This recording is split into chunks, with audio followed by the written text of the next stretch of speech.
Bonjour les Gémeaux, je vous présente aujourd'hui votre tirage du mois d'août. Un tirage général qui concerne les personnes qui sont nées sous le signe des Gémeaux ou ayant leur ascendant en Gémeaux. Comme d'habitude, si ce tirage ne vous parle pas, je vous invite à regarder la vidéo de votre signe ascendant. Et si vous souhaitez un tirage personnalisé, je vous invite à m'écrire par mail à l'adresse esme@mls.nc. Alors, ce mois d'août, nous avons une énergie qui vous caractérise, qui est plutôt très belle. Voici les deux cartes qui vous caractérisent, amis Gémeaux, durant ce mois d'août. Donc, une envie de parler, une envie de communiquer, une envie d'échanger, avec beaucoup d'amour. C'est vraiment la carte de l'amour par excellence. On peut avoir un petit peu l'âme romantique ce mois-ci. L'âme généreuse, l'âme dans la tendresse, dans la douceur, dans l'échange, dans le partage. Voilà, c'est vraiment... on communique avec beaucoup de bienveillance, avec beaucoup d'amour, avec beaucoup de facilité, d'aisance. Les Gémeaux sentent un signe d'air, donc c'est vrai que la communication en général ne leur fait pas défaut. Mais là, c'est encore un petit peu plus que d'habitude. On est gai, on est heureux, on est peut-être amoureux, on verra un peu plus tard. On est bien, voilà, on est bien et on communique avec beaucoup de ferveur, hein. Donc il y a des échanges, il y a des petites choses nouvelles qui se présentent, on parle beaucoup, on communique beaucoup et avec beaucoup de facilité, de bienveillance. Donc ce sont deux très jolies cartes qui vous caractérisent au mois d'août. Alors, au niveau affectif, relationnel et amoureux. Alors c'est simple. J'ai trois cartes là qui annoncent vraiment l'idée de grossesse ou de naissance d'un enfant. Les trois, hein, absolument les trois. Donc si si vous attendez un enfant, peut-être que c'est le mois justement où il va naître.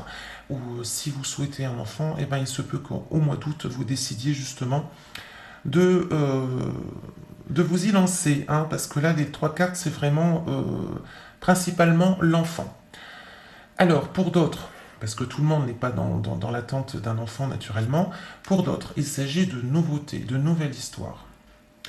J'ai pas beaucoup, alors pour les couples, j'ai la notion en effet d'un enfant, d'une volonté de créer une famille ou d'agrandir la famille. Pour les célibataires, c'est vraiment une notion de nouveauté, une nouvelle histoire qui démarre. Alors avec de nouveaux projets, on fonce là, hein, on est un peu gamin là, hein, on est très spontané, on est très innocent, on y va, on écoute son cœur, on écoute ses envies et on fonce, hein. Là, c'est vraiment, c'est la nouveauté par excellence. Donc, il se peut aussi peut-être que vous rencontriez quelqu'un de plus jeune que vous. C'est possible, une nouvelle relation amoureuse avec quelqu'un de plus jeune que vous, c'est tout à fait possible même, pour les célibataires en tout cas. Nous avons un nouveau départ, un nouveau commencement. Alors, si vous êtes en couple sans une volonté d'enfant, il se peut aussi que vous décidiez justement de repartir de zéro, sur de nouvelles bases, comme un petit peu on va dire, au premier rendez-vous de votre histoire. C'est vraiment, on part là sur du neuf, sur de la nouveauté, sur de l'innocence, de la spontanéité, le côté insouciant, hein, on est insouciant, voilà. Euh, Comme quand on est jeune, on démarre une relation, quand on est jeune, on y croit, tout est beau, c'est l'homme de ma vie, voilà, on est tous passés par là. C'est un petit peu la même chose, c'est-à-dire que on met du renouveau, vraiment avec un nouveau départ, mais extrêmement insouciant. Bon, c'est très aérien, hein, c'est très léger, c'est une ambiance très légère là, qui se présente au niveau affectif et relationnel. Alors comme c'est relationnel, c'est également pour les amis, hein, c'est très nouveau, c'est très jeune, c'est très... voilà, on s'amuse, on rit, on est très insouciant là, hein, dans ce domaine-là au mois d'août. Avec naturellement, je vous le dis, hein, les trois cartes représentent l'enfant, donc il est fort possible qu'en effet qu'il y ait une décision d'agrandir la famille ou justement d'en créer une au mois d'août également. Excusez-moi.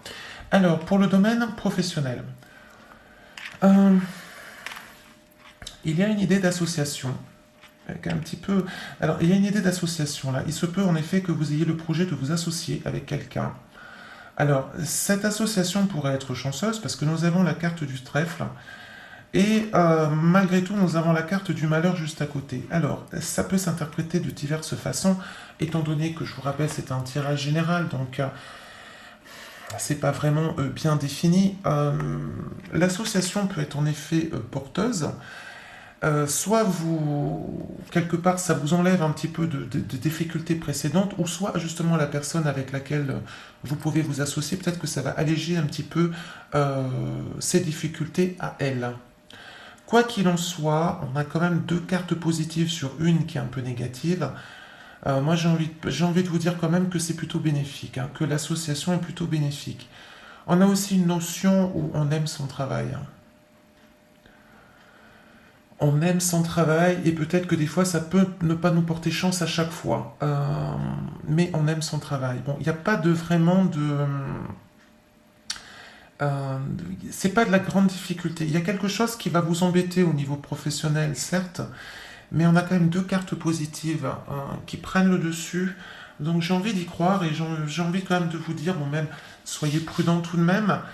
Mettez toutes les chances de votre côté, hein, à savoir si vous vous associez, eh ben, assurez vos arrières, faites attention au contrat, à lire entre les lignes, etc. Mais voilà, on a quand même deux cartes positives sur trois, et j'ai envie de penser que c'est quand même quelque chose de bénéfique, à condition bien sûr que tout soit bien clair et bien net. Peut-être que vous allez tirer d'affaire justement l'autre personne qui peut s'associer avec vous, peut-être que vous allez la tirer un petit peu d'affaire, ou peut-être que c'est elle qui vous apportera justement un second souffle, hein. Voilà, c'est plutôt quand même positif malgré cette dernière carte qui est un peu plus lourde de sens. Alors, au niveau des finances, nous avons des obstacles. Nous avons la ruse, les affaires aussi, et la fusion. Alors, donc là, on vous invite, hein, tout de même, parce que là, c'est un peu l'inverse. On vous invite à être prudent au niveau des finances. Il y a des blocages, il y a des obstacles. Peut-être par quelqu'un, peut-être justement quelqu'un, peut-être un associé, hein. C'est pas impossible. Ça rejoindrait ici peut-être l'associé avec la carte du malheur où on ne sait pas trop exactement vu que c'est un tirage général. Il y a quelqu'un qui touche à vos finances dans le domaine financier qui est un petit peu rusé, hein, qui est un peu habile, hein. Alors soit c'est vous qui faites preuve d'habileté dans vos finances pour essayer de vous sortir de ce blocage, de cette situation délicate. Soit c'est quelqu'un qui est dans votre entourage, qui a un lien avec vos finances et qui peut un petit peu vous mettre peut-être des bâtons dans les roues. Ça peut être un associé en effet, parce qu'on a la carte de la fusion à côté, ou ça peut être tout bonnement vous aussi qui pouvez être un petit peu... vous faites preuve d'habileté, etc. justement pour pallier à ces blocages. Et la carte de la fusion à ce moment-là allégerait un petit peu votre tirage. C'est pas toujours simple, hein, d'interpréter un tirage général, hein. Quand on n'a pas l'énergie de la personne en face, c'est vrai que ce n'est pas toujours simple et les questions ne sont pas complètement dirigées. Donc ça tourne, ça concerne naturellement certains d'entre vous, pas tout le monde. Il y a des possibilités de blocage dans le domaine financier, il y a une notion de ruse et d'habileté peut-être un petit peu malveillante, mais avec la carte quand même, c'est une jolie carte la fusion, elle peut préciser un associé ou un conjoint, mais elle peut tout simplement alléger aussi la difficulté du moment de la situation.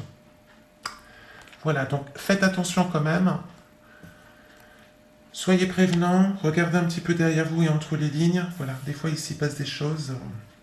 Alors, par contre, l'imprévu du mois, deux très belles cartes. Nous avons une nouvelle qui va vous donner une motivation et vraiment qui va être très énergique pour vous. En fait, elle va vous donner vraiment peut-être un nouveau départ, peut-être vraiment l'envie de foncer, l'envie d'avancer. Là, on retrouve une motivation forte, hein. C'est une bonne nouvelle. C'est une nouvelle énergique, une nouvelle qui fait plaisir, une nouvelle qui vous apporte vraiment voilà, de l'énergie. Donc qui peut être très motivante, qui peut être très enrichissante, hein. C'est une bonne nouvelle. Pardon. Alors, cela peut concerner par exemple aussi la nouvelle d'une grossesse, hein, pourquoi pas, qui vous fasse tout bonnement sauter de joie, hein, ce qui est tout à fait normal quand on apprend qu'on va être papa ou qu'on va être maman. Voilà, en tout cas, c'est une bonne nouvelle qui arrive pour vous, amis Gémeaux. Et nous avons enfin la carte de la guidance. Alors, très très belle carte. Nous avons la reine d'eau, donc qui rejoint la reine de coupe. Alors, la réceptivité. On vous invite à écouter votre sensibilité, à écouter vos émotions, à écouter votre côté féminin, votre côté douceur, tendresse, générosité, écoute aussi. Là, vous allez beaucoup communiquer, parler, échanger. Écoutez aussi. Écoutez-vous, écoutez aussi peut-être les femmes autour de vous également, hein. Les femmes autour de vous peuvent vous apporter une certaine sensibilité, une certaine approche différente qui peut vous faire justement beaucoup de bien. Là, vous êtes dans la réceptivité au mois d'août, hein. Vous êtes prêt à accueillir certaines choses. Vous êtes un peu plus porté sur la sensibilité et ce n'est pas étonnant vu que nous avions en énergie générale du mois qui vous caractérise quand même l'amour. Donc on est vraiment dans une notion de tendresse, de sensibilité, d'amour, d'amitié, voilà, on aime le partage, on aime donner, on aime recevoir et on aime être à l'écoute aussi de ses intuitions. Donc c'est aussi une guidance en ce sens, hein, c'est-à-dire écoutez votre intuition, écoutez votre sensibilité, écoutez ce que vous ressentez au fond de vous et ça vous apportera des réponses à vos questions. Voici, chers amis Gémeaux, je vous remercie de votre écoute, je vous remercie de vos likes, de vos commentaires et de votre fidélité. Je vous souhaite un merveilleux mois d'août et je vous dis à très bientôt.